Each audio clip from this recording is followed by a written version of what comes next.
സത്യഭാമ മാഡത്തിന് വീണ്ടും പ്രശ്നം തുടങ്ങിയിരിക്കുകയാണ്. നിങ്ങൾക്ക് എന്റെ പ്രശ്നം എന്താണെന്ന് അറിയോ? നമസ്തേ. ആയിക്കോട്ടെ. ഞാൻ കുറച്ച് വിവാദങ്ങളിലൊക്കെ പെട്ടതായിട്ട് അത് എല്ലാവർക്കും അറിയാലോ. അത് വിവാദമായിട്ട് നിങ്ങൾക്ക് തോന്നിയെങ്കിലും അത് വിവാദമായിട്ട് എനിക്ക് തോന്നിയിട്ടില്ല. അത് ഇവിടെ എങ്ങനെ എന്താ ഉദ്ദേശിച്ചു? ഉള്ളിൽ അർത്ഥമുണ്ട്. എന്നെ വിഷമിപ്പിച്ച് എനിക്കെതിരെ ഒരു പോസ്റ്റ് ഇട്ട ഒരുത്തി. അവളെന്താ ഇങ്ങനെ? അവളെ നിങ്ങൾക്ക് എല്ലാവർക്കും അറിയാം. ഊത്ത കവളും ആകപ്പാടെ ഉരുണ്ടു പുരണ്ടിരിക്കുന്ന ഒരുത്തി. നീ ആരാന്ന് നിന്റെ വിചാരം?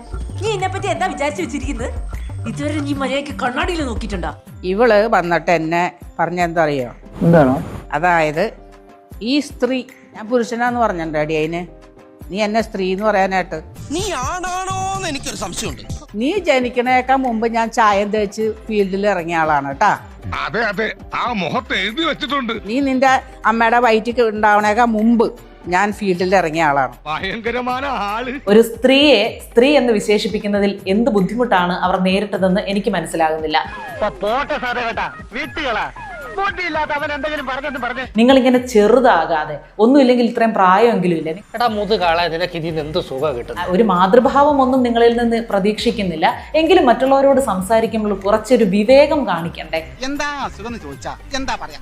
അല്ല എന്താ പറയാ? അല്ല ഒരു തരം ഭ്രാന്ത്. കുറെ മൂത്ത് നരച്ചെന്ന് കരുതി ഇന്നലെ വന്ന ആളുകളെക്കാൾ നിങ്ങൾ മികച്ചതാകില്ല. അതൊന്നും എനിക്കറിയാൻ മേല. ഇങ്ങനെ എന്തെങ്കിലുമൊക്കെ പറയുമ്പോഴേ എന്റെ മനസ്സിനൊരു സന്തോഷം ഉണ്ടാവുള്ളൂ. എന്നിട്ട് പോലും അവർക്ക് എന്തുകൊണ്ട് ഇത്രയും തരംതാണ രീതിയിൽ സോഷ്യൽ മീഡിയയിൽ വന്നിരുന്ന് സംസാരിക്കാൻ കഴിയുന്നു എന്നതാണ്. അങ്ങനെയൊക്കെ പറയുന്ന മോശമല്ലേ? ഞാൻ പോട്ടെ. ഓക്കെ.